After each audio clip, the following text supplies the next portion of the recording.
एक साधु थे जो हमेशा ईश्वर के नाम का जाप किया करते थे। बुजुर्ग होने के कारण जब भी गुरुजी को शौच, स्नान आदि के लिए जाना होता था, वे अपने शिष्यों को आवाज लगाते थे और शिष्य ले जाते थे।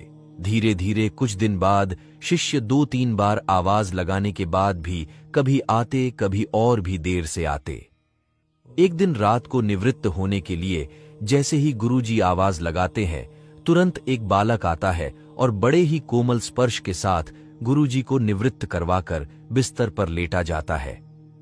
अब ये रोज का नियम हो गया। एक दिन गुरुजी को शक हो जाता है कि पहले तो शिष्यों को 3-4 बार आवाज लगाने पर भी देर से आते थे, लेकिन ये बालक तो आवाज लगाते ही दूसरे क्षण आ जाता है और बड़े कोमल स्पर्श से सब निवृत्त करवा देता है। एक दिन गुरुजी उस बालक का हाथ पकड़ लेते हैं और पूछते कि सच बता, तू कौन है? मेरे शिष्य तो ऐसे नहीं हैं। बालक के रूप में ईश्वर ने साधु को अपना वास्तविक रूप दिखाया। साधु रोते हुए कहते हैं, हे प्रभु, आप स्वयं मेरे निवृत्ति के कार्य कर रहे हैं। यदि आप मुझसे इतने प्रसन्न हो तो मुझे इस कष्ट से मुक्ति ही दे दो ना।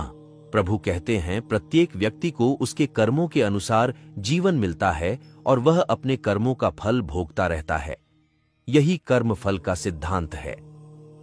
प्रारब्ध का अर्थ ही है कि पूर्व जन्म अथवा पूर्व काल में किए हुए अच्छे और बुरे कर्म जिसका वर्तमान में फल भोगा जा रहा हो। साधु कहते हैं कि क्या मेरे प्रारब्ध आपकी कृपा से भी बड़े हैं? क्या आपकी कृपा मेरे प्रारब्ध नहीं काट सकती है? ईश्वर कहते हैं, प्रारब्ध 3 तरह के होते हैं।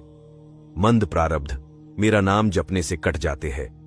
तीव्र प्रारब्ध किसी सच्चे संत का संग करके श्रद्धा और विश्वास से मेरा नाम जपने पर कट जाते हैं, किंतु तीव्रतम प्रारब्ध भुगतने ही पड़ते हैं। प्रभु कहते हैं कि मेरी कृपा सर्वोपरि है।